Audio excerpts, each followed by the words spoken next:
Ponytails podcast. Here we go.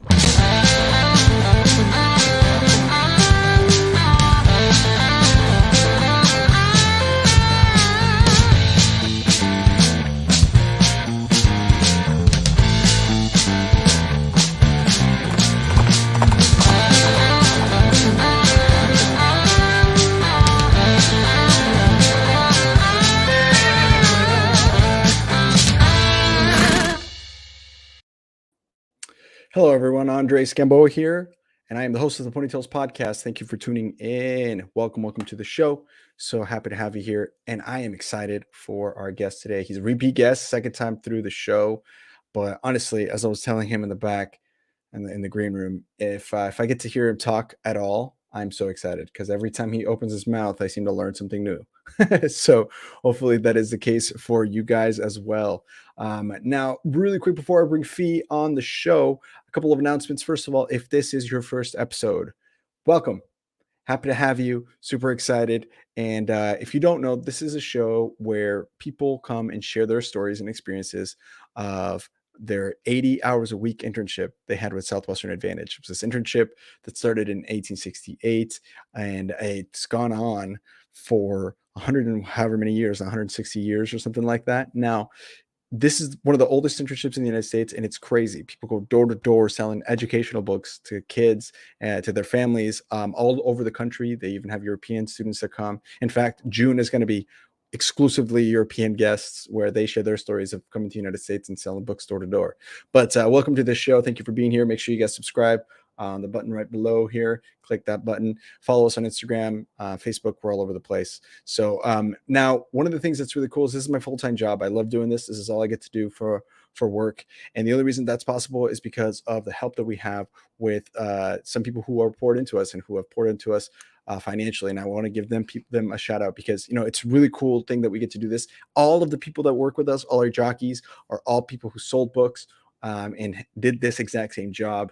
And so we kept it in the family that way. Now, we're not affiliated with Southwestern Advantage in any way, but all we do is interview the alumni of that program. And so one of the things I loved the most about being in Southwestern Advantage when I was in it is making a lasting impact. And the reason why book people are so unique is because there were college kids who were teaching other college kids and helping them learn things that people don't learn until their 30s, 40s, or 50s. And so if you want to be the kind of person who makes an impact on those people, you need to work with Will Metcher.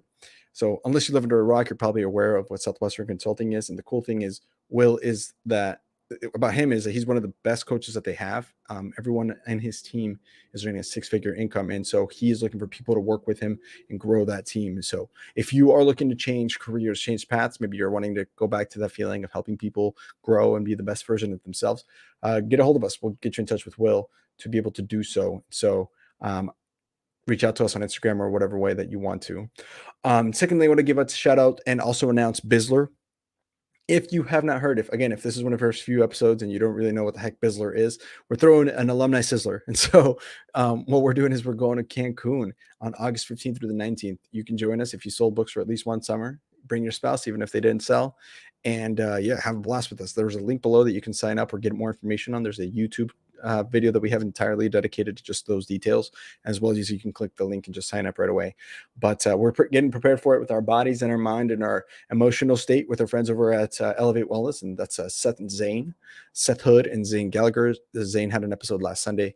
You can get more details about him there. But if you guys are like me, where you struggle to get healthy groceries or you kind of got started, but you kind of got off track and lost a good meal plan really fast because you kind of struggle with that accountability of it, or you're not exactly sure how to work out at the gym, any of those things sound similar to you or sound identifiable with you, then these studs notice that most people have a plan of accountability and they kind of lose it. So they need someone to kind of coach them. That's why they started Elevate Wellness. And our team has been using them for months and we've been seeing really great results. And we can get you in touch with them for to prepare for Bizler or to prepare for the rest of the summer to get your mind in the right place. So elevate your body, your mind, and your life with Elevate Wellness. Love you guys lots. We are getting shredded. And then finally, Cardinal Senior Benefits. And we would like to use this opportunity to recognize some of their top brokers from this past week. They had 6 out of their 41 agents gross over $10K for the week, with the top 5 all being former book people. Woo woo. Shout out to the top two spots. These two guys are both book people and had their best weeks yet. That's going to be Max Clark, who made over 18K and worked about 29 hours. That's his best week ever. Let's go. And then Zach Wright, who grossed about 17K and worked about 35 hours. Big shout outs to number three spot. Also, Isaac McConkey, he grossed over 15K, about 38 hours. Nate Alberts, he made over 14K in 38 hours. That's 11 weeks in a row he's been doing that. Pretty crazy. Baron Morris, just over 13,031 hours of work. And then Lucas Holland, he grossed over 11K in 30 hours. So pretty badass, averaging 14K, $14,500 in 33-ish hours work. So if those numbers sound appealing to you, or you know a former bookman or woman that may be looking for something new or just unhappy with their current job, Cardinal is hiring. And for the next few weeks, they're running a $500 referral bonus for anyone they hire. Plus, there's a incentive to get to Bizzler, but more details on that later. So on that note, time to bring out the man of the hour. Let's go, Fido. So Fee sold for 9 summers from 2006 to 2015. I had the pleasure of sharing some summers with him and just learning a lot from him. He sold with the Redline organization, and he was a student at UCLA, originally from San Jose. Fee is a certified mindfulness teacher. He was in the world of sales for about 15 years before he kind of burnt out. He sought silence through meditation and learned how to bridge the world between sales and mindfulness. He received his training at the UCLA Mindfulness Awareness Research Center, and he's a part of the International Mindfulness Teachers Association. He brought a mindfulness practice to Southern California schools through his fellowship at the Mindkind Institute. I'm excited to a little bit more about that. And then today he's living with his partner Jane in LA, where together they host sound baths and guided meditations. It's kind of cool. In his spare time, he likes to do fire spinning, no big deal, Brazilian jiu-jitsu, and he gets on an airplane and travels here and there.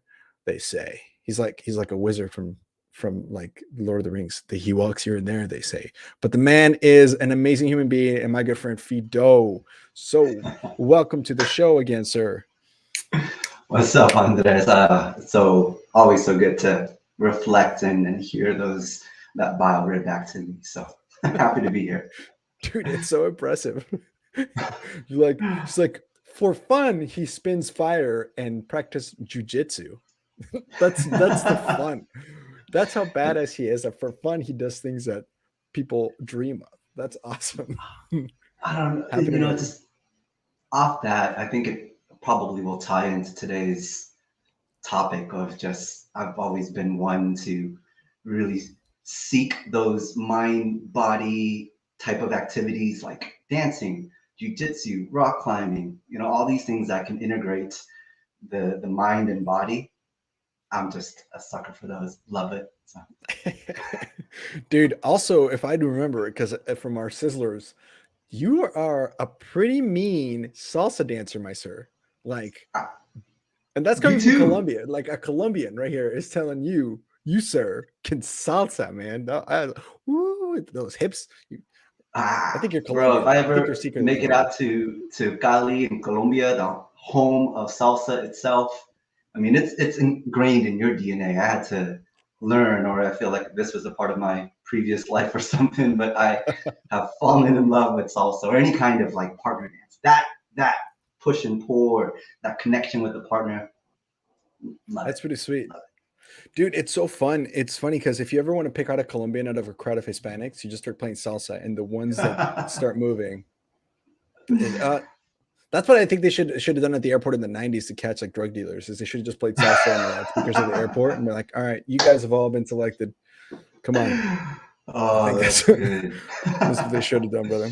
Well, hey, man. So let me tell you, we've grown a little bit since last time you were on the show. It's been at least 106 episodes, but who's counting? Wow. Word counting. And that's been quite a bit. And so catch us up on what you've been up to. I mean, there's a ton of stuff to talk about with even the last couple months that you've been busy grinding, but just kind of catch us up with what you've been up to since. Yeah, gosh, I feel like the last time we spoke, this whole landing and speaking on a TEDx stage was just a vision, an idea that, it'd be great to be a speaker on TED, but I hadn't even put out applications. And so that has probably been the biggest achievement, I would say, is having delivered a TEDx talk. That feels great. And also I think the last time we spoke, this environment was different. So being able to close and call Los Angeles home and planting roots here, building a community out from this this place in LA has been also really rewarding. Just putting in some work in the community and just doing my best here to just continue to live my life, to reach and to make impact. I think that's probably the nutshell summary in the last. Has it been a year since we last been on this show? Just a little bit, yeah, but maybe probably a year and some months for sure. Wow. Yeah. It's so crazy how it changes, right? I mean, we're in the middle of that flu. You heard about the flu? Oh yeah, that thing flying around. Yep. Yeah, yeah. It's you might have read a tweet about it, but yeah, man, that's so crazy. That's so crazy to think. So this TEDx talk was just a vision, and maybe before we dive into like the process that got you to achieve that goal, to get to it, let maybe just a brief recap for anybody who might be living under a rock. I'm just kidding. That kind of sounds mean. For anybody who might not be aware of what a TEDx talk is, why it's important, why it's significant. Can you kind of tell us a little bit about that first, and then we can dive into the process? Yeah. So TED has been around, I believe, since like the 90s, maybe late 80s, but wasn't popularized until like YouTube became a thing in like the early 2000s. And that's when we started hearing like all the big TED conferences where they invite all these different kinds of speakers to come share ideas. That's the main draw. TED stands for technology, entertainment, design, and ultimately the thing that draws people to TED is all the talks are supposed to be under 18 minutes or less. And so for me, that's what I loved about it. It was like a quick little message with a new idea that I could then hear someone's story, hear their idea, be able to integrate it, apply it in a short time. So this is great because it's like jam-packed with stories and it's not like a long-winded, like hour-long talk form like this, which can be, for some love it, some people get drawn out or their attention span can't take it. So that's why TED is a kind of a great, quick little talk for people to be able to just get something quick. Right. Cool. And it became popular. I remember the first time I mean, I'm just thinking back, like the first time I saw a TEDx talk, it was, I think, Sean Aker or Acker. I don't know how you pronounce his last name, but he was giving the talk about his Pursuit of Happiness book, or no, what is it called? The Happiness Advantage. Yeah. And he was, and I remember watching, like, wow, this is phenomenal. And then YouTube had recommendations of other TEDx talks, and it just fell down this rabbit hole of really awesome information of people sharing really, really great ideas. And it's just it's kind of like America's Got Talent before ideas, I feel like, is what I always kind of thought of it as. Or The Voice, but instead of The Voice, it's like the idea. Absolutely. I loved it. That's why during my days selling books, that was I remember spearheading that project when going door to door, having iPads or whatever, and so that was what I was doing in between doors during my last summer in 2015, was just downloading all different kinds of TEDx talks that I could listen between while I'm running between doors. So it's absolutely a great way to just kind of pick at different ideas or different topics that call to you. That's brilliant, man. That's so brilliant. And so, okay, so now I'm really curious. So how do you go from I want to do that to I did that? Like, walk me through the process that's been for you the last year and a half or so to make it go from a vision to a reality. Where did you start, and then where did you go from there? Well, I want to backtrack a little bit because a little shout out to my student manager, Omar, back in 2000 and I believe it was 12 or 14, one of those years that I was there. But TEDx UCLA was hosted one of those years, and I just stumbled upon it. And at that point, I had already been listening to TED Talks, and I just remember having that moment, like, all right, I want to do one. Omar, please, putting it out into the world, right? So I popped up on stage. Omar snapped a photo of me kind of giving a fake TEDx talk, and I was like, I want to do this one day. So that was the original seed that was planted. Now, fast forward a little bit to 2018, I met a man named Taylor Conroy, and whom I now work with in Thought Leader, and which is kind of the doorway that led me to my talk. But I kind of want to also make a plug to TED, because this is why it's such a unique concept, and why I believe everyone has a story or should at least give it a shot at just sharing, right? So many people don't think they can or don't know how, but I saw his talk back in 2012 when it came out, and it was called How to Build a School in 3 Hours. And it was from that talk that I was like, oh, I want to take advantage of this. The idea was simple. I highly recommend listening to it, because that's like I took that idea, ran with it, and I shared this concept with a whole bunch of book people like Dan Moore and Henry, like a whole bunch of people rallied around this fundraiser, and we built a school out in East Africa. And so this was all stemmed from that one TEDx talk that I heard from Taylor back in 2012. Whoa. Now, in 2018, that's when Taylor kind of reemerged into my life, and I was working at self-publishing school at that time, and all the dots just connected again. So when him and I met, it was right around the time that Thought Leader was starting. And so that just was a new seed that had been planted. And when they were looking for new sales reps and this offer was being developed to land TEDx Talks, I was just in a good timing, good position, good place to hop on and join the inaugural team of sales reps. And so that was how I originally got introduced to Thought Leader, was being a sales rep. And then it was through selling the offer that ultimately inspired me to say, you know what, I'm gonna actually take advantage of this offer, go through the client process, and attempt to land my own TEDx through my own company. That is sweet. So that was step one, is getting plugged into the right places. And by the way, if people are listening, Thought Leader is, and we'll talk about Thought Leader throughout the episode as well, but essentially they help people land TEDx talks, right? So Dylan Barr is working with you, and actually Thought Leader is one of our partners. And so if you guys are looking for something and want to learn a little bit more about that role, we will be talking about that probably as this episode progresses.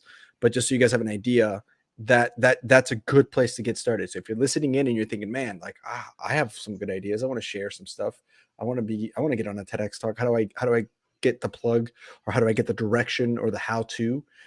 This would be a good one to keep listening on to, for sure. So okay, so you start there. You start with Thought Leader. The client experience is basically, we're going to help you land a TEDx talk. And so, what kind of goes through the process? As much, I know there's probably some stuff you can't share as much or whatever, but of what you can share, what does it look like to do so? So I land on you. I call you. Go, Feet, I'm going to do a TEDx talk. I want to land on that red dot and talk about my idea.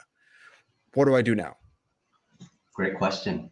That question parallels similar to the how do I write a book kind of question, right? Because I know people want to be self-published authors, and how do I run a marathon? How do I lose 20 pounds? How do the program that we offer, you can land a TEDx talk right now without Thought Leader.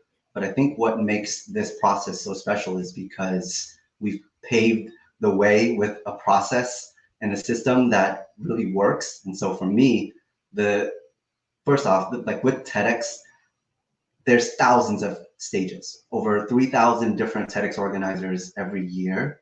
So one can go right now and pitch themselves to all thousands of different organizers. How do they do that?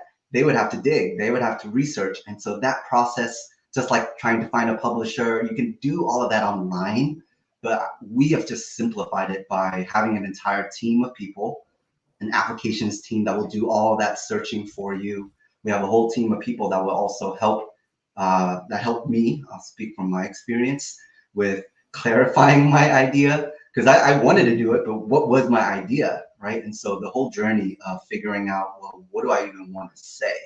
Where do I, once I get that clear, then how do I practice this and make sure that I get selected, that it is actually something that I can practice and make it sound great, right? And so those are all the pieces that Thought Leader was able to provide. So the coaching on landing the talk, the coaching on then to practice the talk, And then now what I'm currently in before my talk actually launches is then what do we do to actually leverage it and make sure that it's actually seen around the world.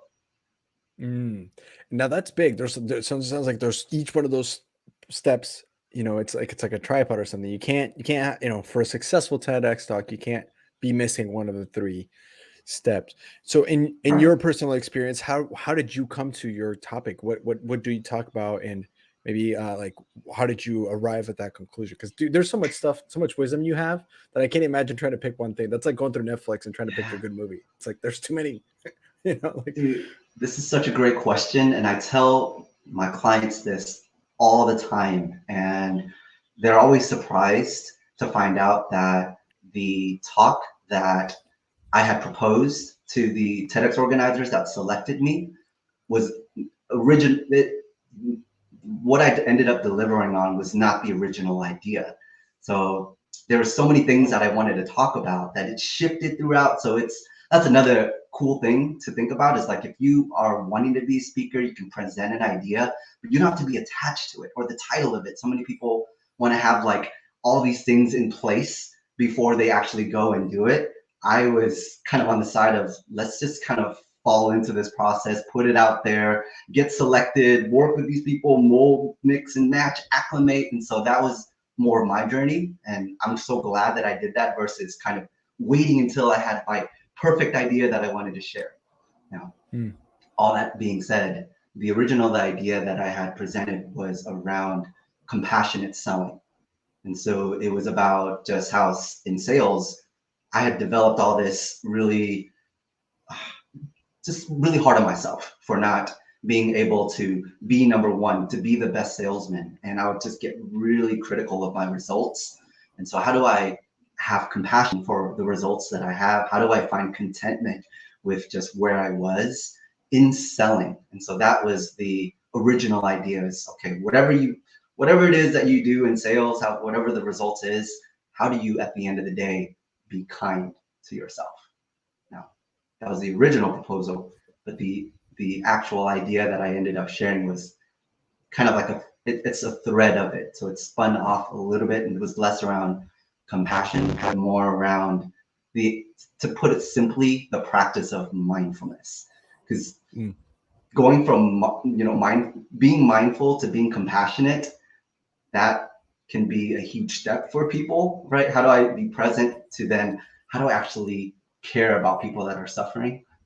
It's not as easy as a step as it is for in theory, right? Or most when people in practice, it's a lot more difficult. So my idea ultimately spun into the practice of creating pause. How does one in the midst of life be able to stop what they're doing, to pause, to observe, to reflect? That became the core of my talk. That's sweet. So you just kind of etched away at it until you kind of landed at this spot right here. Yeah, and it was a process, just because again, my natural tendency is to, and I talk about how I'm self-admittedly an indulger. I love indulging in things. I want more. I want to create success. I want to reach, right? I want to be successful. But the problem that I was pointing at was I didn't know how to stop. It was so easy for people to keep reaching and to keep going. But the light bulb that kind of just hit me as I continue to work on this idea is I'm constantly in this conundrum of reaching and chasing. So how do I genuinely find peace in that pause, find acceptance with my current results and contentment with where I was, with what I had? Bro, I feel like I'm so excited to listen to this, because you do. So I personally, that's something that I definitely need to listen to it and need to learn from you, just because, I think that's unique to you, but also in our own way, we all have that thing where we need to just be like, hey, calm down. It's not like that. You got to just chill out for just a second, breathe. It's okay. Yeah, That's and that's powerful. why it's powerful, but it's so difficult for me to in the midst of not just like, because people like I talk about like trigger notebooks in my talk and just writing down like when I'm negatively triggered, right? And so it's important to tell people to stop, especially when they're like angry or they're really heated and they feel like that pressure in their throat and they're about to react, right? It's very easy to acknowledge that feeling, and I think we all know what that pressure feels like when we're heated and upset and about to break. That's not what I'm speaking to, because that's like a whole nother thing, right? Where one can then practice to kind of ease that anger. But the challenge that I'm speaking to is the opposite side of that. It's the side of, man, this is so fulfilling. This feels so good. I just hit Mort this week. I'm on a roll. I'm on fire. I feel good. If you are on that kind of roll and you're doing real so good, why then would you ever pause to stop when you're on fire, right? And so that's what I'm speaking to. That's where I burned out myself, although I did technically burn out both ends of the rope here in the sense. That's understandable. And so in your opinion, like this is interesting. I love this. Do you mind if I ask you some stuff about this? Yeah, I'm here. So what would you say to the objection of that, which is like, well, why would you stop momentum? If you have momentum, why would I stop my momentum? I'm crushing it right now. Why would I stop that momentum? I have momentum. People use that word all the time. Yeah. Momentum. Why is it important to chill out? Yeah. And here's the thing. So I'm not saying completely stop, because in my talk, I talk about this, where it's this kind of self-awareness that you got to have when you are on fire, to just even acknowledge it, to acknowledge that feeling. It all boils down to the sensations in your body, because I can get really carried away in my mind when I'm on fire.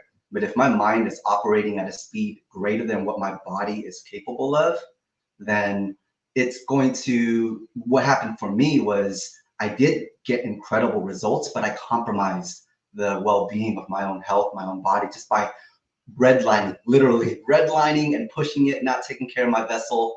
So I'm not saying to stop completely, but if you were a car, right, and you are to change your oil, maintain your car. If you are driving and you're cruising and you're building up all this momentum, just take a moment to continue to stay in your momentum, but to acknowledge it, to feel like, what does that momentum feel like?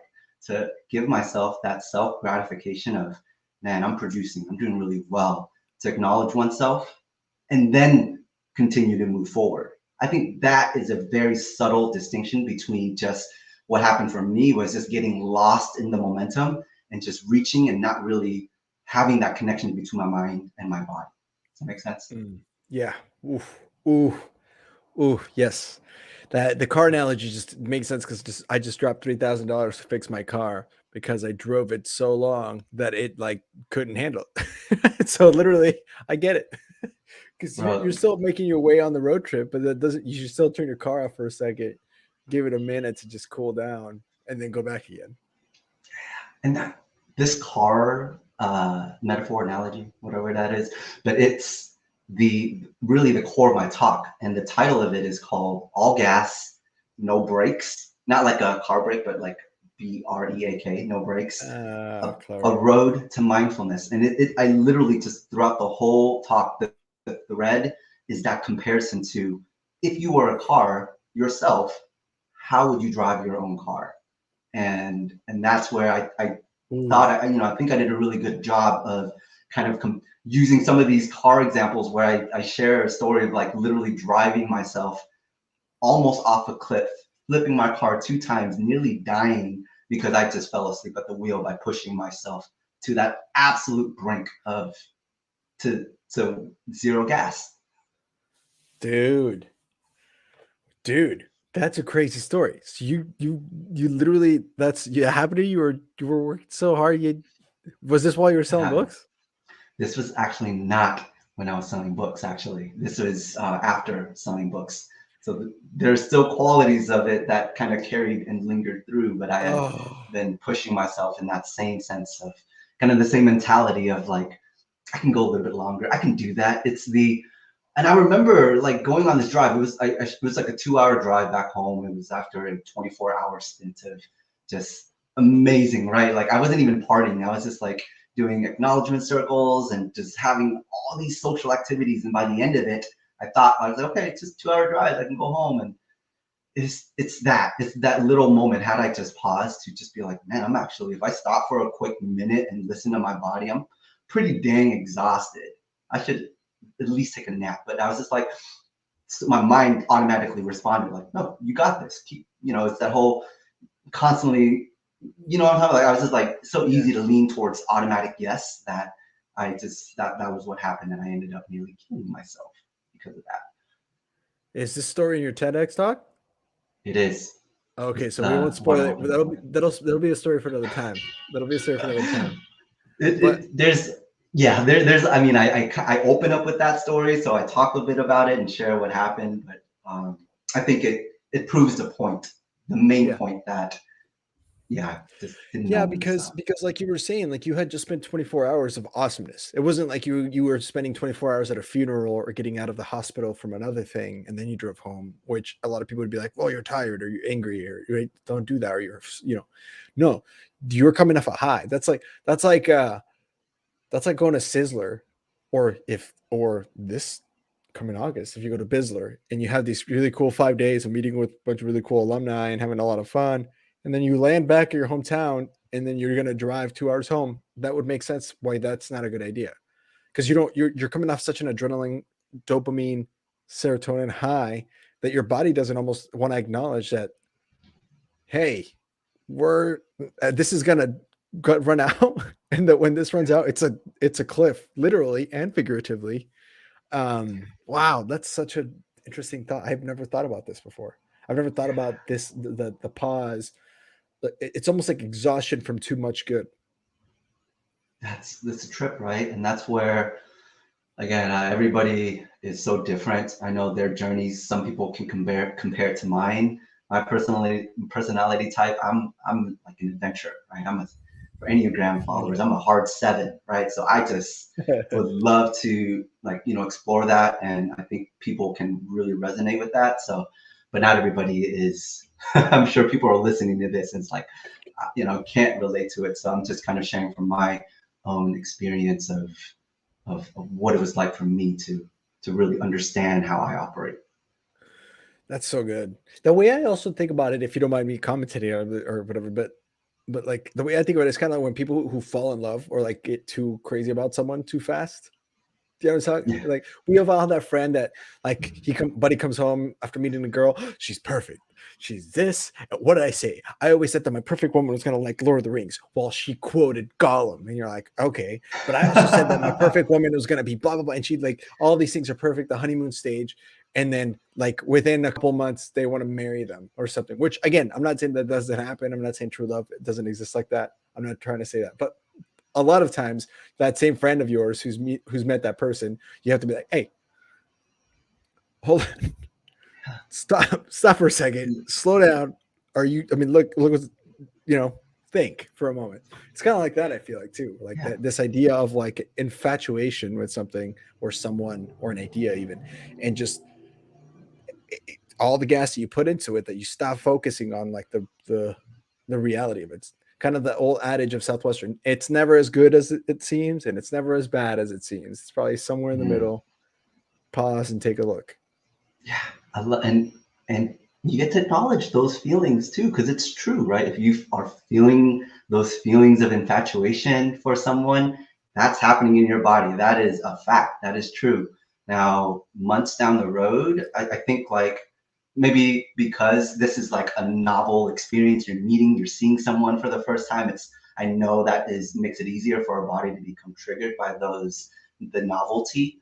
But months down, if you are that's where it's becomes more of a practice, because it's so easy for us to have those kinds of reactions and be addicted, not yearn for them, but then to be able to like I think like being in relationship, for example, with somebody and being in partnership, marriage, that's where I think like the whole mind body connection is really, really important to then be able to listen to your body, listen to these reactions, listen to what is real, and what can you do to enhance your relationship. And that's like, when it comes to mindfulness, that's like my truth. Like, what can I do to really listen to my body? Because that never lies. It always tells me, how I'm feeling. So that's kind of my compass. Dude, I swear every time you talk, I just learn. It's so awesome. Oh Bro, man, it dude, good for and you. it's You're it's wise simple, man right? over It's here. it's thank you, but I feel like I'm constantly, what I've just shared right now is, it's always kind of like going in, really looking at what's true for me, and kind of regurgitating from my own teachers. So I appreciate the acknowledgement there for sure. But it's I guess it comes from just my own, that the sitting in my little corner every day, having a moment of just silence, closing my eyes, and just listening to the craziness that's, let me retract, because it's not the craziness, listening to really to all the nonstop thoughts that keep on invading, that keep on distracting. And I'm so in tune with that now, that I know it's just lessening those noises. But it's still there. I still have so much challenge every single day getting to my cushion and sitting. But I think that's like my wish for people is, you got to have your own intuitive wisdom and understand how you operate, and what your, how what automatic thoughts you have, or what automatic bodily triggers you have. And I'm kind of in the journey of learning as a student. And yeah, I think it's going to be a never ending journey of practice for me. Dude. And you know that that's a key thing I think most people miss is, like, for example, and to tie this question to what I'm trying to say, sometimes you've reached this goal and then you don't really know where to go from there because you've done the thing that you set out to do. And so, like, it's the idea of, it's a more of a lifestyle thing, right? It's mindfulness isn't like, okay, I learned how to be mindful, so done with that. No, it's like you got to continue to practice it, and deal with the beasts of life that come, and you learn it. It's a new tool in your belt that you get to use to tackle some of the problems and challenges that arise. But um, now we're going to talk about the experience of your talk and like doing it towards the end of the show. But let me ask you this: you've done it. Right now we're at the third step where you're promoting it, and you're trying to talk about it and get it out, and have people hopefully be impacted by it, which I know they will. Anybody that listens to you talk is going to be like, this is so cool. But what's next for you? So you've kind of reached this goal. You're in the process of spreading this message. What is the next 5-10 years? What's the next goal for Fido? What's the Yeah. next rung on this awesome ladder?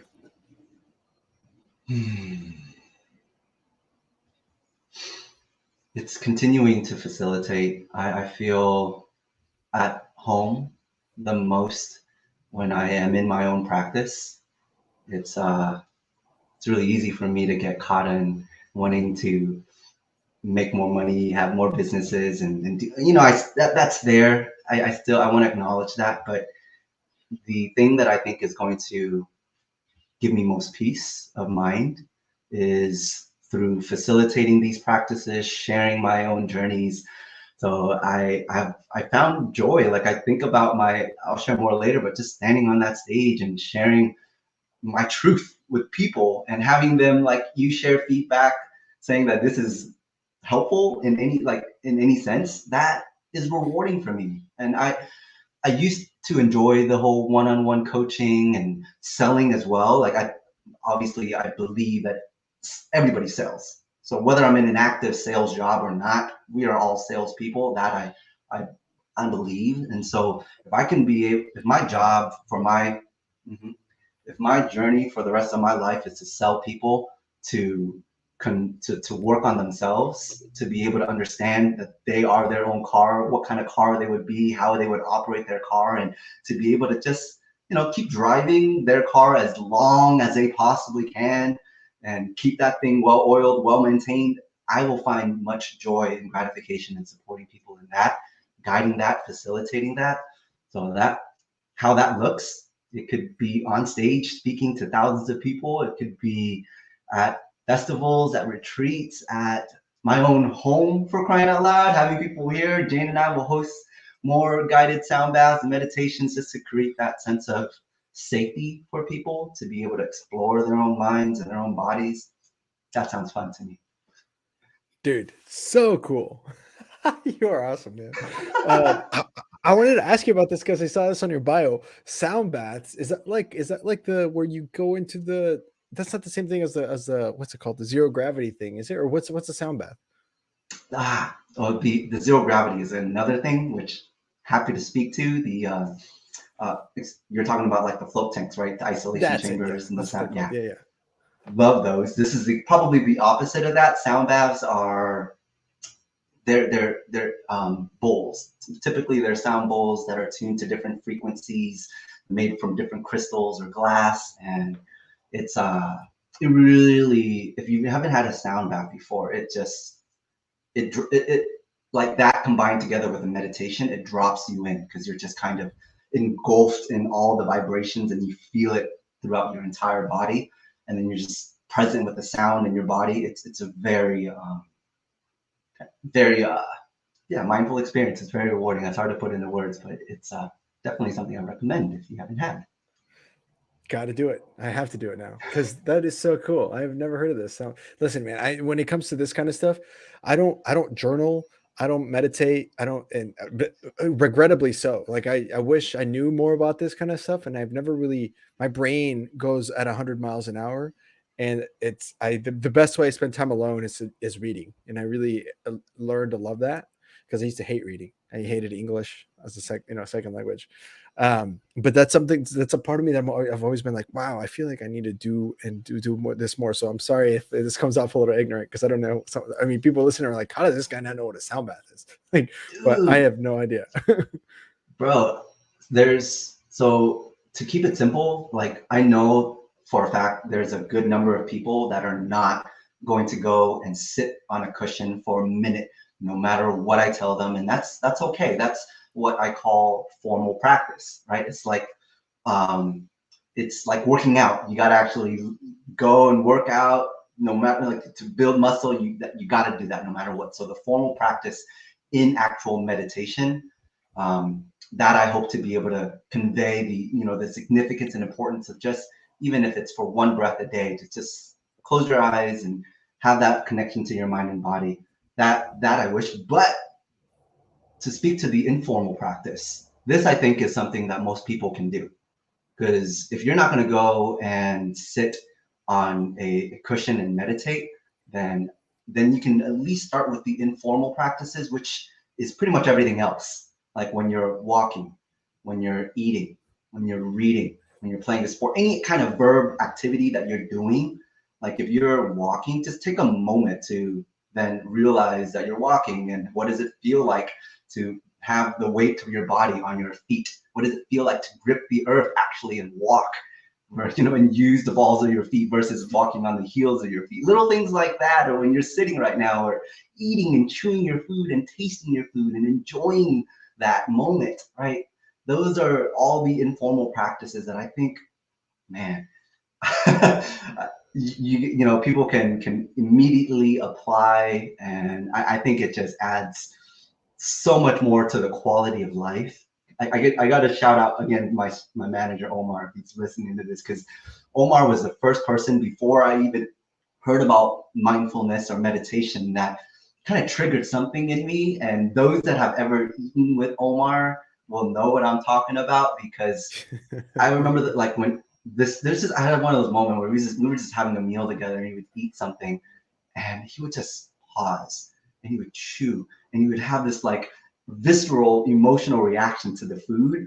And I was like, to me, I was observing like he was in bliss or in heaven eating this. And for me, like when I had my bite, it just completely dissociated. Like I was like, what is this, right? And so I didn't understand the experience he was having.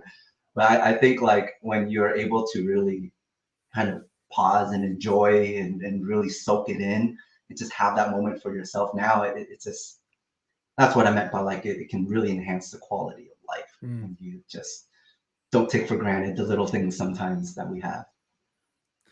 Wow. Okay, I have so many questions or like thoughts. This is so fun. Okay, number one, So this is all done naturally, right? You're not like because the reason I ask this is we've had I think Greta Huerta on the show, and then a couple other people, Claire McCulloch, and a couple other folks who talked about mindfulness, but from a standpoint of using substances to achieve something similar, if not like in the same realm of like understanding yourself and self reflection. This is you're doing all this naturally, right? Naturally, Is your approach? naturally, yeah. Hmm. Whoa, that's cool. Because go ahead. Sorry. No, yeah, because it's just I want it to be. I mean, we can talk about other psychedelic stuffs too, and that's another variable that we're throwing into the mix. But I think for the simplicity of the message of what can one individual do right after this, right now, right? I think that is what I really want to encourage is just to ultimately is this have a moment with your mind and your body, connect that thread because if you can just stop and even taste your water, drink your water, feel what whatever it is that you're doing, I think like it's that continual habit of constantly checking in with your mind and body. That is at least the best recommendation I have to get started in this journey. Brilliant. And it's interesting that you saw like the little informal practices you were talking about because sometimes I do that and I don't really realize I'm doing it. I'm like, wow, this is a comfy shirt or whatever or Yeah, it's yeah. yeah, you, heck you yeah. know something from your episode that you said really stuck with me, and I've been wanting to try this, or I've actually practiced it even in minute forms ever since. Like it's stuck with me. Out of all the things we talked about, that's the one thing I just like stuck with my head the most, which is interesting. And it was when we were talking about because just when the first time we chatted, I had just gotten done like a month earlier doing a 7-day fast. And I don't know if you remember talking about this, but I was like sharing with you, like, this is what I experienced. Here's what I learned.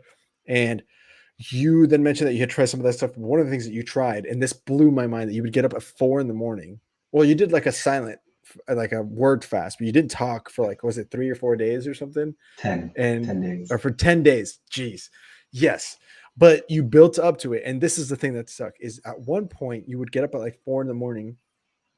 and you would lay down on your floor and you would not move for an hour. Like if something itched, if something was like hot, if it was uncomfortable, if something felt like if you kind of lost sensation of something, you just didn't move for an hour.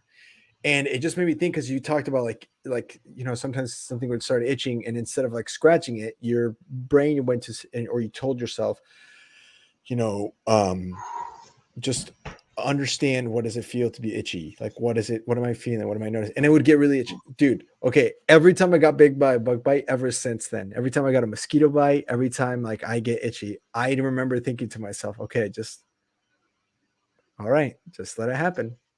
How does it feel, what do you know? And every single time I've done it, and I think of you, dude. And I'm like, how does he do this for an hour? This is crazy. Because sometimes I Oh, try, I failed often, but sometimes I get away with it. I'm like, all right, feeling's gone. But sometimes I'm like, like I have to scratch it. yeah. Dude, How did wow, thank you. talk Thank you for about that a sharing little bit that. again? Because that was sweet. That is some advanced level stuff, though. I will say that I wouldn't. Maybe before I would kind of recommend to everyone to try out, but I think that's a little bit excessive to start because it's hard. It is so hard. It's like taking a cold shower, and it's exactly the same kind of analogy here because you take a cold shower. It's not pleasant. It's cold, but then to shift your emotional experience, okay, it's just an objective experience of cold, right? Same thing with like an itch, like yeah, it's an objective experience of something itchy and your reaction is the one to scratch it. But what if I were to play with this thought and just allow it to continue and to either build up the itchiness, because your mind can do that, right? Your mind can just get, and I think this becomes a mirror for you and your reactions, because you want to be like, I need to scratch this, I am so itchy, and you get into your head and make it like a lot more heavy or worse than it can be, and it gets that is feedback. That is healthy feedback for you to observe. Whereas for me, because I reacted that way when it was really itchy or when I was sitting for an hour and my knees would be really hurting and be so much pain, and I would want to remove that pain. And again, let's see if I can just play this out a little bit longer to see the nature of my mind and how it responds. Because now I'm not, if it's sharp, relieve your pain. If it's like extremely itchy, you can scratch it. And I think that's where we can give ourselves grace. And I think it's that kind of self-awareness to really be present and intentional about scratching. If you're just kind of like, I'm itchy, and you just like scratch yourself real quick and without intention, right? And you're just kind of like reacting to it, I think that's dangerous, right? Because then that just becomes you're just going to quickly, automatically, be triggered and react.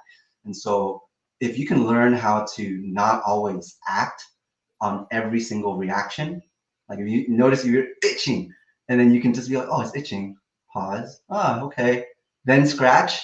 I think that makes a world's difference around just kind of like your own self-awareness of what you're doing. Because then I think that can be applied in so many ways in real life when you're in conversation with people, when you're in traffic, or when things come up, you can have a reaction, pause, and then, flip the bird if you want to, or, give them a wave or send love, whatever it is, but just to then have a moment to be like, oh, I'm triggered by something, and then react.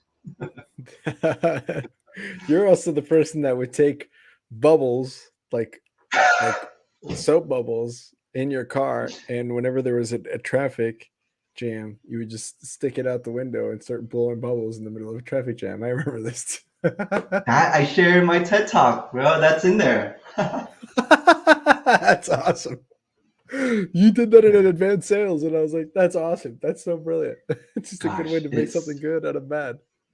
It's so simple, yet it's so effective. I remember taking people on car rides with me in LA, and this is whenever, we're always in traffic, and it's there, and it just transforms, whatever feelings of impatience into, there's bubbles now. That's so funny. That's brilliant, man. Wow, dude. One way. It's a cool thing to learn. It's a cool thing to learn. One last question I had, and then we can maybe go into some Southwestern stuff, unless you have more to share, which I'm happy to talk about. But I wanted to go a little bit into working with thought leader and what that experience has been like for you. Because obviously, so the TED Talk that you got to do, that was phenomenal, and that's a cool thing to have experience in your life. I'm so excited to share and hear a little bit about what that experience was like. But from the other standpoint of helping coach someone and working with a company that does that, what can you tell me about your experience working with Thought Leader that has really helped you stick around and help that company grow and be a part of your life? Yeah, thanks for that question. I love being here at Thought Leader. I love it because I really feel seen. I'm a different character. I love to travel. I love to do, things that most, I guess, ordinary people wouldn't normally do, and that would be a little bit eclectic or eccentric, right? So for me to do you mean the fire spinning or the Brazilian jiu-jitsu or that, I don't know. I can't imagine what you're talking about. Burning Man, like I've lived in, like when I travel, I go to remote parts of the world, right? I don't go to I'll go to. Yeah. You don't go to the Sheraton in Hawaii. You're out there doing some crazy shit. Yeah, I'm seeking journeys. I'm going into the boonies and risking life to seek some kind of adventurous story that I would not find. That's just kind of my nature. But in Thought Leader, I feel seen. I feel really welcome because it's encouraged. I don't, not that I've ever had to shy away from. I think that's something I'll know, because like from Southwestern to all my jobs, I've always felt pretty like seen. I've always been myself. I've never had to kind of like report up to like a manager, or like my company culture environment has always been healthy in my little microcosms, right? Because in my group at Redline to my work moving forward, like it's just like this healthy environment that I truly feel really blessed to be a part of. Because from all of that now to transition as a thought leader in a company where the mission is to help people share their voice, right? People that have ideas and that are like, everybody has a message to share in this world, and to help them elevate that in a sense through TED Talks. it's been really rewarding. I've been here a little over a year, and having people come in and seeing them have their TEDx talks and what that opens up for them in their lives. I just, it feels good. It feels like it's a good match for where I'm at right now too. Because like I shared, right, I before joining Thought Leader, TED was just an idea. Meeting Taylor was very serendipitous since I've seen his TEDx talk, and so it's just like, oh, this makes all the sense. My body is screaming for me to be here because I'm enjoying that there's this connection, and I want to do a TEDx talk. And now the next steps to in my life to continue to grow here at Thought Leader, it's encouraged, right? It's not like you should stop your entrepreneurial goals, but it's encouraged because it's at a place where when I'm successful here at Thought Leader, they're successful. So it's like a win-win-win for the community. It's like wins all around. Yeah. Yeah, absolutely. I as a person who is in this like the part of the enrollment, you're in the enrollment advisor team, right? Is that your role right now, or what do you do there at Thought Leader currently? I flex. I'm a little bit, I'm kind of both in the enrollment and also in the client experience side, more in the client experience side now, to be honest. Oh, nice. My technical role is account management. And so I don't do the direct sales anymore. Rather, I make sure that the clients are actually fulfilled and that they are following through with their process, and we have a lot more offers that beyond the TEDx stage, for example, if they want to build their business or if they want to become a professional paid speaker, so we have different offers that we can then upsell. And that's where I can kind of just, those are easy. And so now I'm kind of setting it up, and it's just much more of a position right now that I find myself thriving in versus kind of like the hard enrollment day to day kind of full calendars and selling. So that I've lived Yeah. and I've enjoyed. But right now I'm just kind of finding a new speed that where I Yeah. feel my body is really aligned. That's beautiful, man. And when you were, because I remember Dylan was talking about this when we were talking about, Thought Leader becoming a partner with the Ponytails podcast. And one of the things he said is like it's such a cool experience to help even with through the and every part of being helpful on the journey of your clients is so cool. Like even as the SDR, you're just kind of like getting to know people, and you're kind of the face, the first front line where people get to know the company and you get to encourage them that what they're doing is a good thing. Then they go into the enrollment advisor role, and it's you get your schedule's full, like you said. You're like, you wake up and it's like don't even have to do, it's like waking up selling books, and you have all the sit downs. All the moms are like, hey, so from 10 It's to 10:30 gold. you're meeting this mom, 10:30 to 11 you're meeting this mom. And so it's just such a cool, like, that part of it is the easy part. The hard part is just trying to help people believe in themselves. I feel like to do this, because often I imagine the people who want to go do this talk, they're really good at what they do, but the speaking aspect of it, like, people rank public speaking way higher on their fears than even death statistically.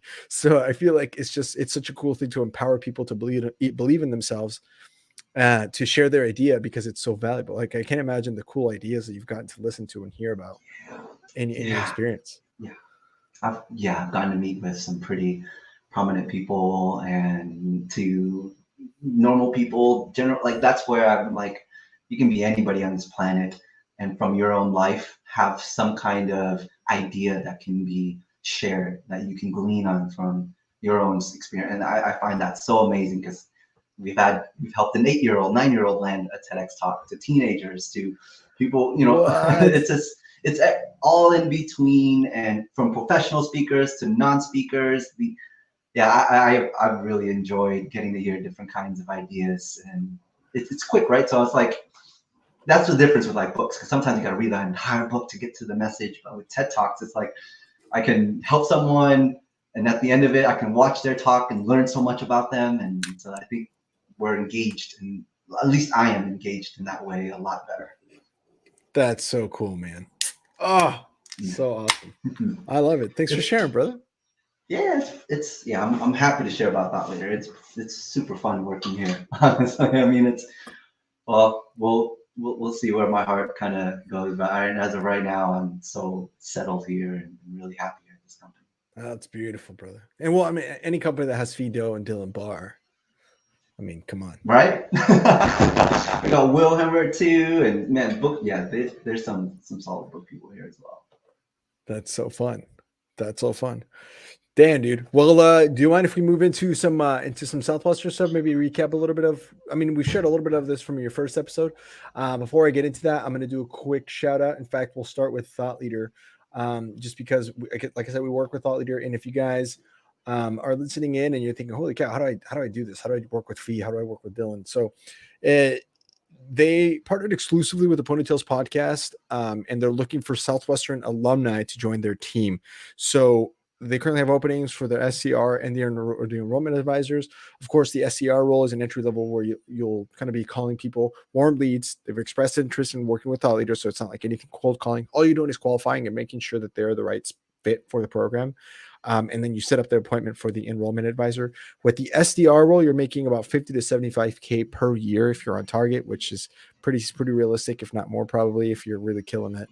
But of course, there's a progression into the enrollment advisor role. Now, what Fee was doing as an enrollment advisor, as we said, you wake up, your calendar is pre-filled with qualified leads, and you're just genuinely talking to some of the most interesting people in the world who are looking to do this TEDx talk. So the on target earnings on this is 130 to about 200,000 or more. Of course, pretty high standards. Dylan Barr, multiple summer bookman. Fido, multiple summer bookman. These are high caliber producers. So this is for like high caliber people. So that's why they're looking for Southwestern folks. But for the right person, this could be a career of a lifetime, as it is so far. It seems to be with Fee and Dylan. So if you're interested, send Dylan a message. That's his email is on the screen. He's Thought Leader's head of sales and client experience. Of course, a book guy. So that's db@thought-leader.com. Thank you for coming to my TED Talk. Haha. On a different role, I want to give a big shout out to Patrick Roach, Southwestern Real Estate. Now, it's crazy how many lucrative industries there are in the United States, full of just kind of mediocre standards. And so real estate is an industry where 95% of the people who get registered to be an agent fall off within a year of getting registered. That's where Pat Roach came in. In the last 15 years, they've grown Southwestern Real Estate to be the complete opposite. So they have about a 95% retention rate. All of their agents stay with the company and end up making six figures. Obviously, fantastic culture. It's too good of an industry to mess up. And so that is why they are looking for people to come join their team. They're expanding now. They're onto like 14 or 15 states. And of course, 99% drama free because, they have become a different approach to the whole sales process of what it is in real estate. And every single guest that we've had on the show literally has mentioned without prompting, like the flexibility, the ability to prioritize people. So if you guys are looking for a role in that, make sure you reach out to us. Working with Pat is probably going to be one of the most awesome experiences you can have. And so we can set you up with an interview with him directly if you heard about him through us. So reach out to us that way. That is Southwest Real Estate. And then again, one more shout out to Cardinal Senior Benefits. This was a connection with Quentin Roberts and Greta Huerta. Cardinal was started 4 years ago by Pedro Vega and Nick Dale, both book guys, and they have a pretty solid team. They've doubled and tripled in growth every single year and are looking to double again in 2022, pretty much on target for that right now. So every sales organization has their superstars, but what's most impressive about Cardinal is that from a percentage standpoint, the majority of the organization would be well above the average with any final expense group, which is why they are pound for pound the kings of final expense. Over half of their agents make over 5K a week, and 3/4 of them are making over 3K a week. And that's kind of the low ball, as you guys heard some of those other numbers. So no cold calling, no prospecting, warm leads. Agents are able to make a healthy six-figure income, working about 25 to 35 hours per week. And they're doing a pretty heavy push for recruiting and are offering $500 in referral bonuses. So if someone that you refer gets hired, that goes to you. Get them their PSL and their parent support letter. So that is Cardinal. Love you guys. You guys are great. Now, Fee, we talked a little bit about this in your first episode. I know we kind of heard the story of you getting recruited by. I always like to ask it because, again, it's been so long since you were on here, and who knows if people have gone back and that far back and listened. So it'd be better for us to just get it from scratch with this full production that we have going on. So walk us through kind of like what led up to you getting recruited and how you got recruited into this crazy book world. Yeah. I was primed to sell books, man. My hometown, San Jose, went to UCLA. That was like my dream school, and I had to pay for all of it myself. So that was a huge thing as well, was how I was going to pay for UCLA. And um, I'll just kind of preface by saying that prior to going to UCLA, I had always been, um, again, like wanting to make money and wanting success, right? And so when I was sitting in, I was found through one of the lecture hall surveys, filled it out. When you want to make 8,000 summer, so I was like, heck yeah, I need to figure out how to make money this year. So that was like probably I was such an easy book kid sell, because when I met Omar, aside from him just being Omar and presenting everything and making, it all sounded really great, I was sold, because I was like, I need to figure out how to make money to pay for UCLA. And I was, the whole factor of you get paid what you're worth, like how hard you put in, like all you do is 30 demos a day, work 80 hours, no problem. I'll work whatever it takes to be able to make this kind of money. And so that, for me, I was from day one all in. Beautiful. Pony. Yeah. I think we're all ponies, man. Now, oftentimes people talk about the travel or the money and all that, and it sounds like those are some legit reasons. Was there anything else deeper? I don't know if I asked you this last time. Was there anything else inside of you that was like, this, I got to do this? Like, I feel like there's always something in there, right? Kind of draws you in. I agree. Yes. But I will, at that point in my life, it was all about the money. I'm not going to sugarcoat that, because that was the biggest draw for me then. Travel was also really nice, because I didn't really travel much. But aside from that, another thing that really drew me in was the ability to be able to practice communicating with people. I didn't learn how to speak English until I was in 8th grade. Well, I was in ESL until 8th grade. Say that. And so English was not like a strong suit of mine. I had to really, right? So you get it. So that's why that was another draw, was to put myself in that kind of uncomfortable position. And I just think maybe this is for perhaps a lot of book people, but and my partner and I get into arguments about this, but I love like that challenge. I love being able to put myself in very uncomfortable situations, to know that I can overcome that and grow from that. That also drew me in. Do hard things. That cold shower. Yeah. And yeah, that's where that mentality still lives within me. It's still ingrained. And that's why I think my message to like, B, you need to pause, because you're going to burn yourself out. Because I lived that way for, I would say, 9 straight summers for the most part, of just like going, getting money, more people, more teams, everything. That's wild, dude. See, and my wife and I are kind of the same way, where I just seek that, like, I gotta do this hard thing, and she does hard things on her own, and she's an incredible human, but it's different. It's like this. I just want to go be uncomfortable. Like, I want to have to figure this out. This is awkward. Good. But the thing is, it has to feel good after, right? Like a cold shower would not be a cold shower if you didn't leave that cold shower feeling like a boss, right? Or a workout, or like finishing 10 weeks in the summer, right?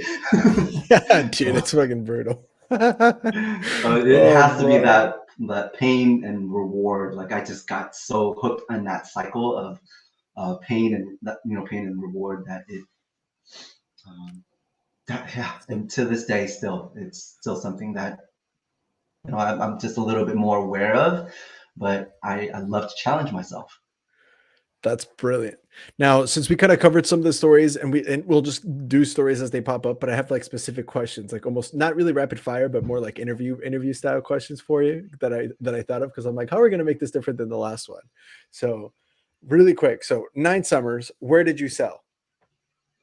I sold mostly, out of all the 9, mostly in New York. I think I had 4 or 5 summers in New York. Love New York. Mostly in Long Island. It's the best territory. Love it. Loved it. Had one and then the rest of it were I had 2 in Washington, And then I had another summer in Colorado. Those were really the three states. Had bounced around to New Jersey and Connecticut a little bit for some summers, but those are the main ones. Yo, dude, Washington's beautiful to sell. No, I can't imagine what it must have been like to sell there. Worked in worked in White Center, Seattle for a little bit. Went out to Tequila. Yeah, right in like the heart of Seattle was where I was selling for my second summer. Did you say White Center? White Center, Seattle. For those that are familiar with White Center, it's at least in Washington State, it was a pretty beat up area. I think it's a little bit better now. It had some challenges. It was a rough area. Just a lot of sit downs, not some, not a lot of clothes. Dude, that's okay. All right, so that's the 9. What was your favorite? New York, Long Island, New York. That was so much fun. Just being able to I had some summers where Saturday night, long week, let's just take the train into the city and just, I had some family out in the city too. And so I had some great weeks where I worked hard and got to celebrate in the city. Dude, heck yeah. So fun. So fun. Okay. Best HQ.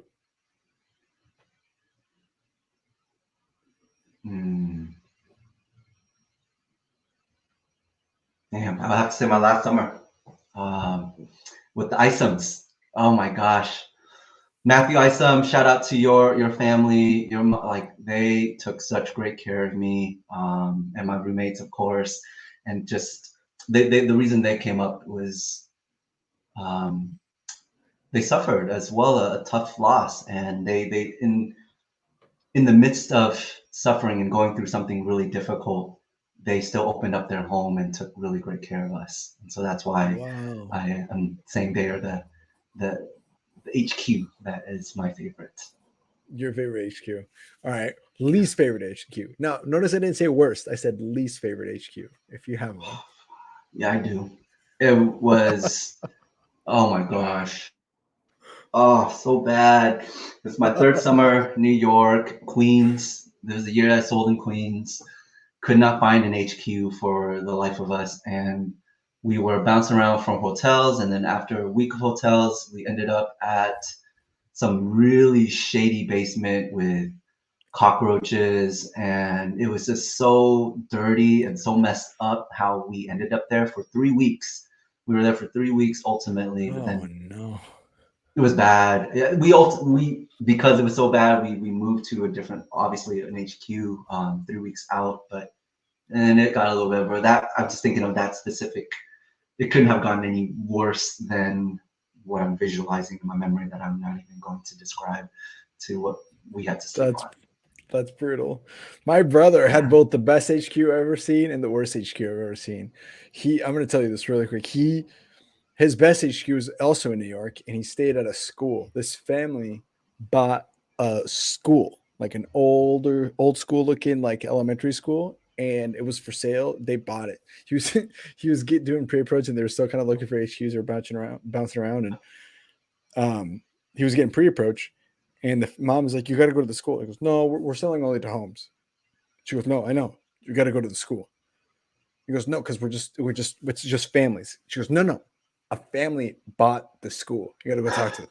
They're awesome." And so he was like, "What the hell?" So he just goes to the front door of his school and knocks, and sure enough, dad comes out or whatever. Or I think he saw him at the lawn or something. At some point, he made contact with them, and sure enough, they bought.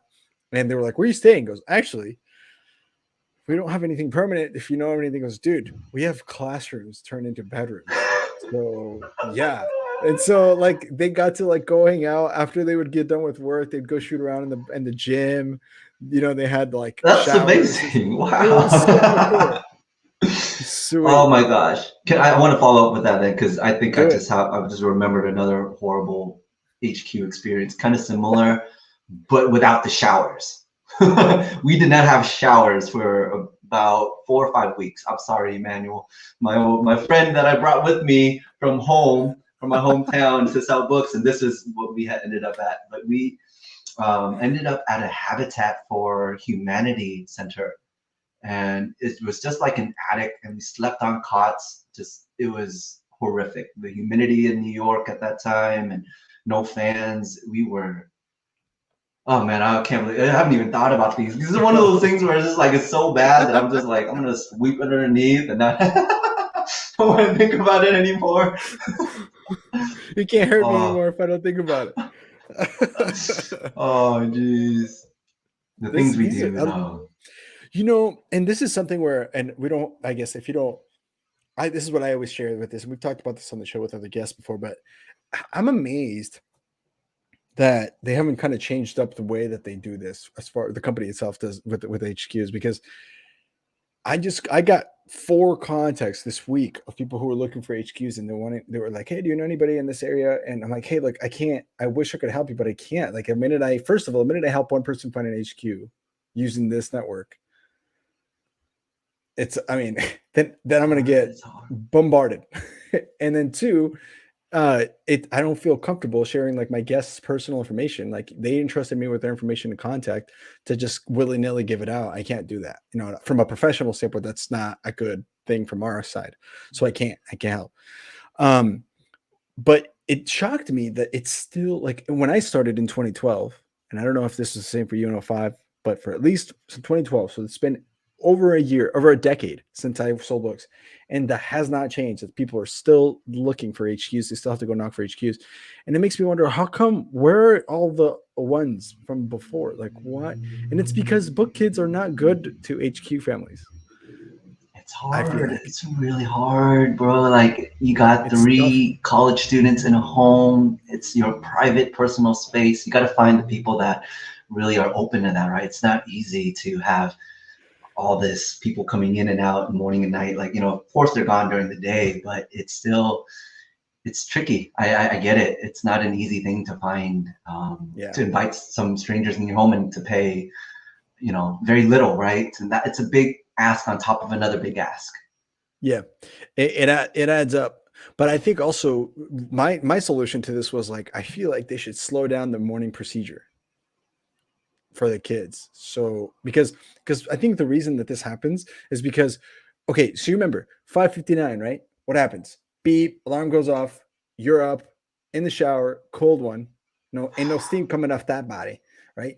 You go back, you dry up. You've already made your sandwiches and your food.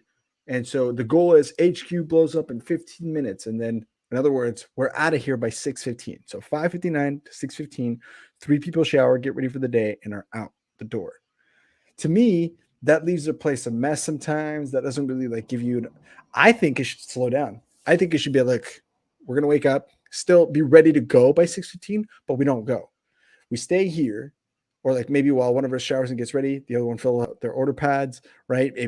Maybe we make breakfast together. You don't have to go anywhere, right? Maybe save that money, or still go to the breakfast. Or something where you slow down and make sure your place is clean.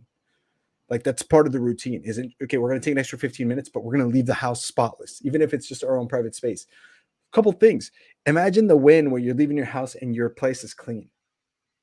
Like the win in your head, right? Roger Stipe talks about this, where it's like, I make my bed, because that's a win in your head in the morning, right? You're already on top. You beat yourself already in the checklist. And then coming home after a long day and your place is clean when you come home, instead of the pigsty that it is by day 4. Oh, yeah. How good is that for your mental state? Even if you had a 0 day and you come home to a clean bed, like a clean room. Gosh. You know what I mean? 100%. And the HQ mom is like, this is great. Yeah. Then it's a really good point, because all my summers, 5:59, 6:15, and that energetic blast for people, it's a lot for, I remember some of my families, and now looking back and reflecting, the core of my message is all about like that pause and creating that, environment where people want to have you around. So that makes sense. But then again, it's still really difficult, right? To find that host that's willing to open up their home in that way. This is a big problem that I don't know if it will ever be resolved for Southwestern, but man, that I don't even know how to speak to it, or if that is the key.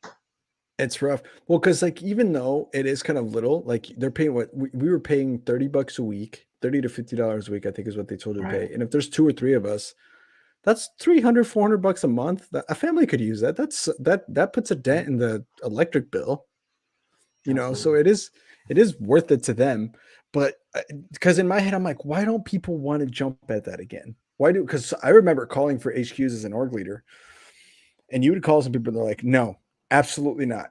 Like, it wasn't even like, we can't this year. We just wanted to do it. There wasn't even like a hesitation. Most people were like, no, nope, never again. You're like, oh Wow. man, Wow. what these book kids do, Yeah, Um, I didn't realize that. It's yeah. kind of On the other shifted hand, to that. Yeah. yeah. On the other hand, my mom, for example, she's hosted every year since my second summer. So this is her ninth summer hosting Estonians. And so she loves it. And she has a whole system. She has like a set of rules and guidelines, a squeegee on the shower, like a whole process. And she's got it down. It's like a dog That's academy. great. Yeah. You So gotta, that's the kind of host family you gotta find. That's hard to find though. The people that are like that proactive, that have that kind of system. And yeah, because that's your mom is a gem for sure. brutal, brutal. Okay, next set of quick questions. Favorite customer, if you have one. Kimo Vanhoffen. I don't know, he just popped up. There's a lot, but Kimo Vanhoffen, he played for the Steelers, won a ring. He lived in the Tri-Cities in Eastern Washington. And just to get a hold of him, he was like an all summer sell kind of thing. Because I found out where he lived on top of the hills, and just like to be able to get up there and back was such a journey. But I remember like the one time I got his wife to coordinate the times that his daughters were going to be there, and like just to get inside his home was the whole experience. And they were so cool, treated us out for a meal, and um, yeah, that was a fun story to sell. Nice. Nice. Do you prefer to be followed or no followed when you're selling? I love people following me. Loved it. Although Same. I got in trouble sometimes for some of my extreme um, follow requests. What'd you do? This well, the one I'll share, that got me kind of like, hey, you need to take it easy on that fee, was the kind of this ties to my extremity, like the cold showers. And but I used to, in order to get out of my car faster, I would, like in hot days, I would turn off the AC, close all the windows, and that was what I did, And so Oh my I would God. run between doors. And so people that followed me, I made them work for sure. So as soon as I like, I'm driving, pre-approach in one hand, knees on the wheel, steering wheel. As soon as like I park, it's like this one continuous motion where it's like car off, car in park, door open simultaneously while I'm jumping out and sprinting, and like the sweat that's dripping down my face from just like being in that car. That breeze that feels so good. It's kind of like that cold shower, right? Like as soon as you leave, and I was like, run through the next door, boom, whatever the buy or not, run back to the car, close the windows, and so it's just like whatever I could do to minimize my time in the car and not waste 1 second. That was how I operated for my book selling days. Bro, that's so funny to think about, because like now that I talk about this and like people are like, you're a mindfulness teacher, you're talking about pausing and slowing down. People that meet me today are like, oh, you have no idea you were like that. You're so calm and reserved. I'm like, you have no idea who I how I used to operate. This is new. This is me slowed Oh, down. So being followed. Although working sorry. alone, I think working alone is kind of nice too, though, because you're just kind of like more focused. I feel like too, right? Like Yeah, and I no would do follow. that even when I'm not followed. I would still do that to myself. Um, but I enjoyed it. I gave. I was so ruthless on myself. So I don't know. I think that's maybe why I've just enjoyed it, because I was just like, this is how I am, and I really showed up that way. And people were always flying over for just like to follow me, just because they knew, like, I would admit, like, I'm not like the greatest closer, like, but I can connect with people, and I worked. I really, if you had somebody that was like first year that was like trying to drag in their feet, go follow feet. That was like the That's solution. That's so funny. Okay, so rapid fire questions that you can remember. Best summer was how many units? over 8,000. It was my last summer. Nice. Best week? Don't remember. It was Mort, 1,060 something. I think 60. Oh, yeah. But that was in summer number probably 8 or 7. That's crazy. Best day? I don't remember at all, but at least probably I know at least 200, maybe 300.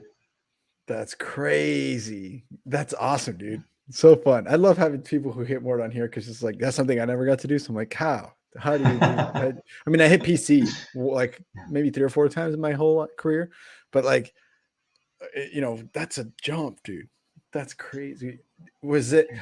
was it for you when you were producing that kind of amount of stuff? Like, obviously, a lot of it had to do with being in the flow, right? Your names are checking out. You got you're aware of you're a professional, right? Not a peddler, right? You know your community really well.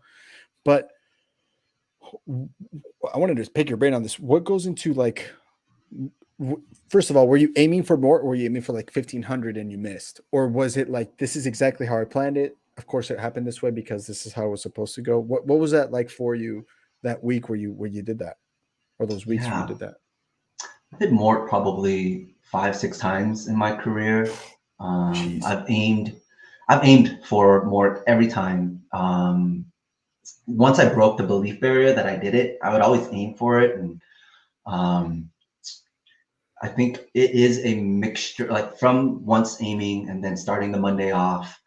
I think there's a lot of factors and variables involved, right? Having all the names, having the territory, having the right amount of rest, and just also the resilience. I think for me, that's the ringing true word is I can just show you how much money I made at the end of the day because I didn't give up. Like most of my sales, I was one of those that just will keep on going till past 9, and I'm not gonna end my day until I make a sale. And I'll save all my best appointments until the end of the day, and I'll just kind of like keep on going. And so I always, during the weeks that I hit more, I would always end strong. Um, Mm, what else no. could also be involved? I think just really not. Yeah, I mean, of course, working. I think just really playing out all my cards that I know. It was the only way that I like. There's no to hit more. I had to I had to show up. I had to show up Mm, the entire day, the entire week. Um, of course, with some like breaks to eat and stuff. But overall, I don't think I. Yeah, it was like you had to be on schedule to hit more. At least I did. that's wild, dude.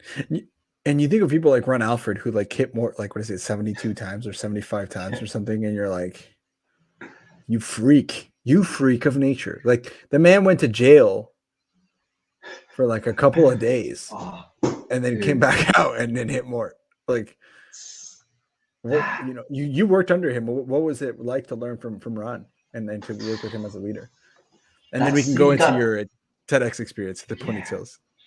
You got a leader like Ron. I mean, my first summer, Ron came back. I don't know how long he had been on hiatus from like not selling, but that was his first time coming back. I was the first year living with Omar. Ron, getting in a room with this guy, I just remember so vividly. And I think this is like ingrained because I remember like first year, 5:59, alarm goes off, and I'm tired. I wake up, I kind of mosey, but like I just remember clockwork the entire week. It was like Ron horizontal, 5:59, he'd go right up and just like, just shake it. And it's gonna be a great day. And he did that. It was just the consistency that I respected because it was no BS.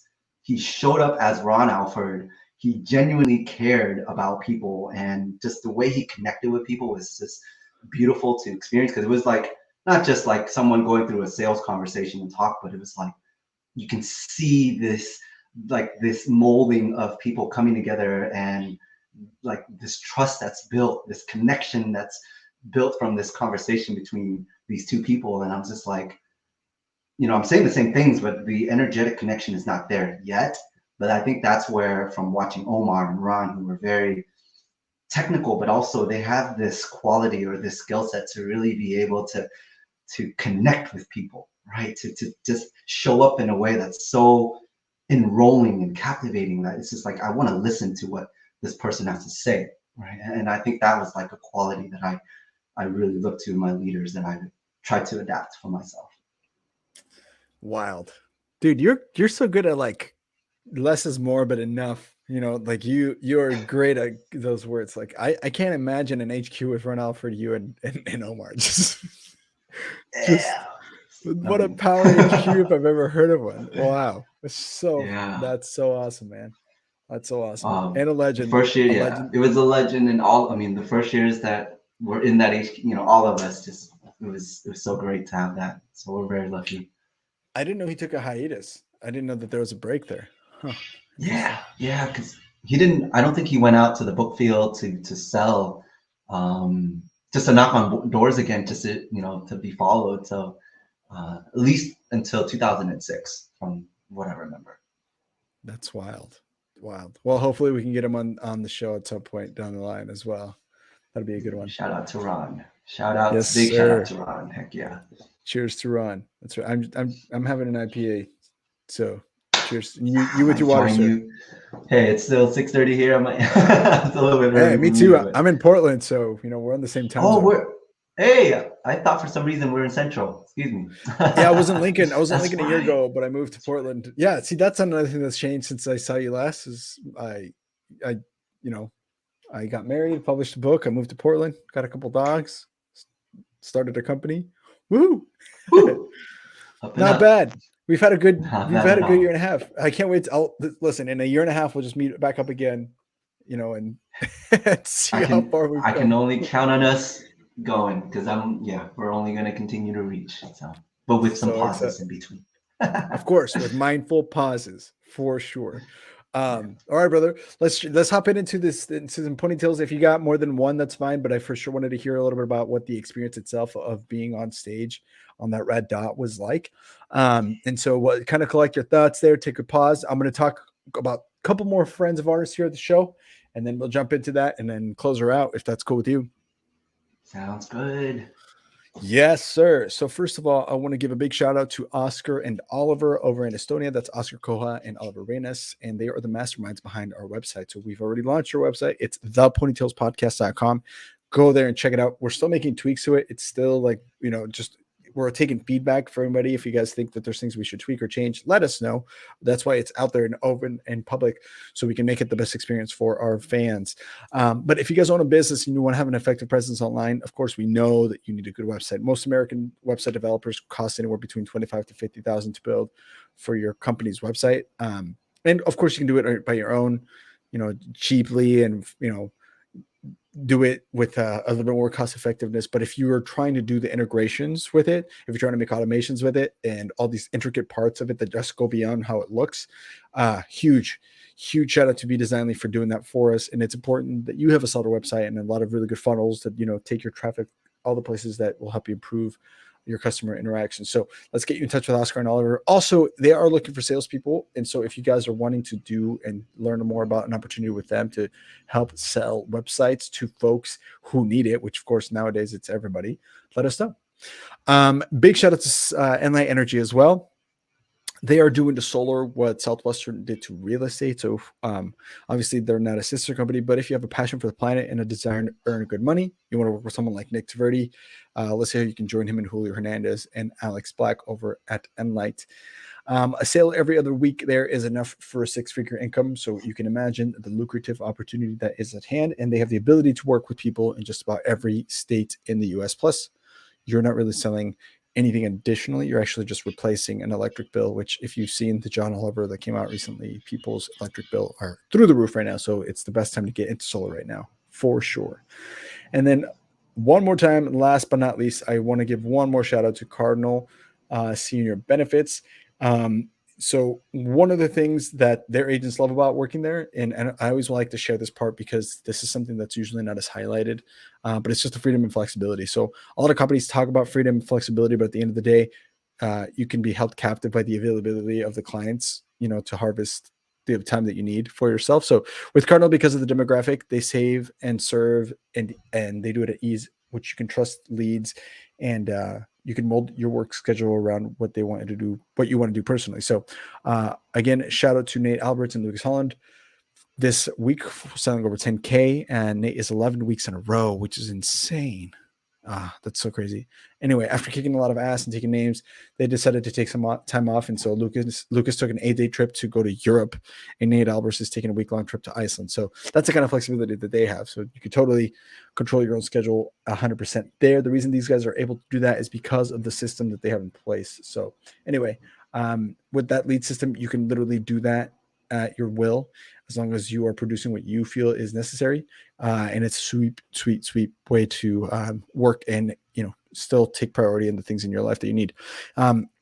If you are there and you're listening and you have thought about maybe leaving your job, or you're looking around for other things and you're not really happy with the money you're making, or maybe you're just unhappy with the freedom and the flexibility of your current job, just give these guys a call.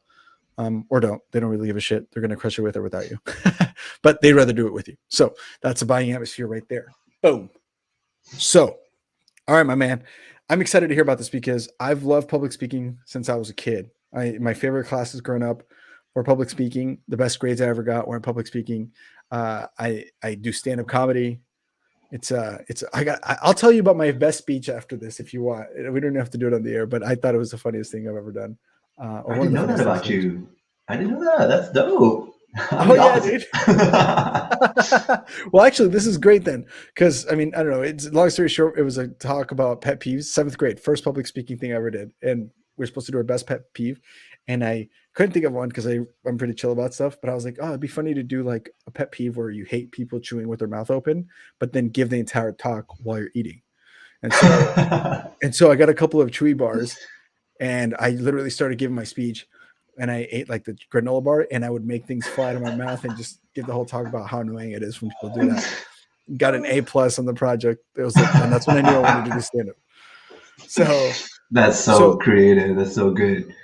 The reason I'm telling you all this is because it's got to be a surreal experience to know that you're at like probably the world's highest platform when it comes to public speaking. I mean, there's like Toastmasters, and that's but like this is TEDx talks. I mean, this is where people. I mean, the virality of it and the magnificence of it and the size of it that it is now is such a big deal to be able to land one of these talks, and it's bigger than an accomplishment of writing a book. I think of becoming an author. I think and. So what was it like? Walk us through the experience, the day of the preparation, talk us maybe through the 24 hours of that day and what it felt like, what you experienced doing this talk. So Mike is yours, my friend. Thank you. Dude, I just want to kind of make the distinction between like the Toastmasters, TEDx thought leader, what that is. Because when it comes to like Toastmasters and public speaking, I think like a lot of the world kind of knows, like it's very technical, right? How do you speak publicly? And there's a lot of, that's not my world. And so what makes thought leader kind of unique and TEDx too is they don't necessarily seek out all the professional speakers, motivational speakers, right? Or it's just really what I think is unique about our process is what's the most authentic message that you can deliver. How can you really show up 100% you, even if it's not the most well-crafted technical speech, but as long as you can kind of take people through this emotional roller coaster and have them really connected to you. That was the side that we aired on. And so backtracking now to my journey as really before even speaking, like I know I shared a little bit of how like I wasn't a public speaker, or I'm not, like I do have stage fright. I am scared of the stage. And so that is present. I did feel that going up on stage, and so, but leading up to the stage, I will say that similar to rehearsing a sales script, word for word, I did that.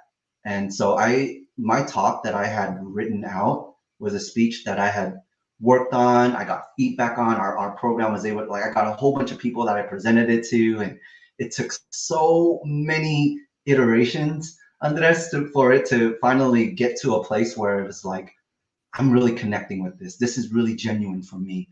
And so that was a whole 2-month process of like microscopic lens in on like all the words that I wanted to say. So that by the time I got up on that TEDx stage, I must have rehearsed and have recited that talk a few hundred times. Like I knew it Jeez. so well, word for word. So I will say that. But when you're live and that light is in your face and all the cameras are around you and you got eyes on you, and that's I, looking back now, I remember like there was sweat. I was a little bit nervous. I can feel, probably my heart rate was above 100. I can definitely sense all of that. And so when it came down to just delivering my talk, it was just as simple as like pressing play. Because when you're like on, you're on, right? That red dot is blinking, you move forward, and whatever kind of comes out, comes out. I wish I could say that the entire 13 minutes of my talk was flawless, but it wasn't. I had some moments where I did have some mental slip ups and some pauses, but and again, that's just, I know when I have watched it, it is me being really critical because people are like, you sounded great, right? The feedback has been great, but I think overall, I was really able to come from a place where this is everything that I had put out on that TEDx stage. It's so genuine. It's like this. I did not make any of that up. This is exactly what happened, and it's a bit extreme, some of these stories that I shared, but I know the kind of the way that I had delivered the message, the intentionality, the things that I emphasized, it all came from like raw emotion. Whoa. That's so cool. So I Dude, hope I that's can't conveyed. imagine. I just Yeah. hope that it's felt, right? Because like through those stories, like that's what I hope to take you on when you hear it, is that entire roller coaster journey with me through my highs and lows of selling and successes and failures, and that at the end of it, I already gave away the idea and the message, which is to pause. I hope that through taking people in my talk through like all those high and low emotional pieces, that it can land for them in a way that is much deeper than me just kind of saying something or sharing some stories, that people can really feel my stories and relate it to their own stories and know the weight of some of the emotions or feelings that I went through. Yeah, dude, it's brilliant. Like when you talk, it makes it. I'm in that stage with you. That you have a gift to really convey ideas, which makes sense why you're doing TEDx talks. but it's phenomenal, dude. Dude, I appreciate that. so Sometimes, so so sometimes cool. like it comes out like as I'm like just purging up words, but I know like my emotions are there, so that I appreciate that kind of feedback. Thank you. Well, and here's the thing, and I know you could probably write a book. You yourself could write a book on how to give yourself grace, which, that's something that I admire about you. But to be honest with you, look, man, if more Utley had a couple slip ups in his recorded talk, you can have a couple too. Like we're talking about one of the greatest speakers we've probably ever heard, right? And he slipped up a couple times in that address, so it's not even about that. What matters is that you did such a phenomenal job at being yourself. And here's the thing: what blows my mind and why I'm so excited to hear it is because every time I talk to you, and I know anybody that's been listening to us can attest to, you have a gift of being yourself when you talk. And so if you practice being yourself while you talked, even 100 times then this speech has got to be a super phenomenal thing. I'm excited to listen to it. And as soon as this thing comes out, let's get into this really quick and show some of these details. So it's about to go live. We're prepping any day now. It can go live, right? Yeah. And so how can people catch it once it does come out? Where can we go find it, or how can we sign up to I know I signed up for your newsletter and for your launch team, but if people want to support you and watch it, what can we do to come and find you? Can I put my link in the chat box now? I Yeah. can Yep. share You can it. do that. And then we can share. Yep, it's just my website. It's Kidofi, which is just my name backwards, but with the KI. So you can visit my website. There is a subscription link. So I would invite you to put your email in. There's going to be a confirmation email that you're going to have to click on your inbox to confirm it. And then as soon as that link is live, I'm checking TEDx's channel every day. I'm going to send out a blast, an email blast to everybody. And then I would then ask y'all to, I can explain now, is that? Yeah, go for it. Yeah. And then once my request to help me launch this talk, there's something about algorithms on YouTube that I don't fully understand, but within the first 24, 48 hours of that link going live on YouTube, there's going to be, that TEDx channel has 35 million subscribers on that channel. And so my genuine request for everybody listening is, it will do me a huge favor if you watch it all the way through. And so even if you're doing things in the background, just have it played. Of course, I would love your attention, but to have it played all the way through, and then at the end of it, a thumbs up and a comment would take it to the moon. Huge. So that's the request. Yeah, that's beautiful. And that's actually right. So we never actually ask for that for ourselves. We just hope people do it on their own and they like our videos. But that is really the best way to succeed on YouTube. Comment, likes, shares, you know, and just that kind of support, it goes a long way. So again, if a couple of things. One, that's if you're listening, maybe you're not watching this on YouTube and you're listening on Apple Podcasts and Spotify, that's www.kidophi.com. So fee, like right, Fido, KidoFi.com. You go there, you sign up for an email blast that you can expect from Fee, to go click on the link and go watch it on YouTube. Watch it the whole way, give a like, and leave a comment. Say, hey, you're awesome, book man. Something cool like that, so he knows where you heard it from. And or not. Honest feedback is fine too. or not, or say you suck. I'll take it. I'll go find them and egg their house. Don't worry about it. But that goes a long way to help out. And then of course they can find you on Instagram. You're all over the place as well. So you know, if you guys have questions, if you guys want to know how to land your own TEDx talk, or if you want to help people coach on landing a TEDx talk, you can also go find Fee through Thought Leader. Message us on Instagram. We'll get you guys in touch with them, and they can get you in the right direction, at least to maybe interview you if you feel like you're a good candidate to go work there. So it is pretty selective. I know that for sure, because I know people that have not made the cut. So it's a high caliber job for sure. So on that note, yeah, we'll close it with that. Fee, dude, thank you, my man. This is the second episode, and we've had 2 great conversations. And man, you know what? A year and a half. I'll see you in another 106 episodes. So 230. We'll catch you again, and see what you're up to then. But I hope. Did you have fun this time around again? Always, bro. Yeah, big acknowledgement to you and to what you're creating here, to keeping these stories going. I mean, we were just starting then, and now to see how much things have shifted and grown, to see that you're full-time, and that it's a testament to you, to Amy behind the scenes, your team. So I'm grateful to be here, and look forward to more of these, and touching back in a year and a half and seeing how much more we've grown, right? Yes, sir. Yeah. On that note, big shout out to Nick Taverdi, who helped me get this going, and he's dealing with our sponsors, and he's working on very hard and working brilliantly with that. Naomi Kaufman for leading the Bizzler side of things. Heather Dutton for doing everything with our fans, and my brother Julian Gamboa, who is doing all our YouTube channel management. So he's the one in charge of all the YouTube stuff now, and he's doing great at that. So yeah, big shout out to my team. Love you guys a lot. Hey, if you guys are fans, thank you so much. Make sure you guys like, follow on the show. And oh yeah, of course, Amy Lester, but you already gave her a shout out, so I just wanted to give out everyone else a shout out. But yeah, guys, make sure you like below, comment if you want to, subscribe if you want to. If not, that's totally cool. We don't mind. I've been with Fido. Make sure you guys catch his TED Talk coming out anytime now. In fact, by the time you're listening to this, if it's been a week or so since this episode aired, it's probably already out. So make sure you guys go catch it. It's even if it's been past the 48 hours, just go find it and listen to it. He's doing a great thing out there. So even if we're past that, just go check it out, listen to the full thing, leave him a comment. So dude, thank you so much. We'll catch you guys on the next one, June. This also, by the way, this is in the end of an era. This is our last live recording. We're switching over to pre-recorded. So don't worry, nothing's going to change. We're going to still upload the unedited version of the conversation.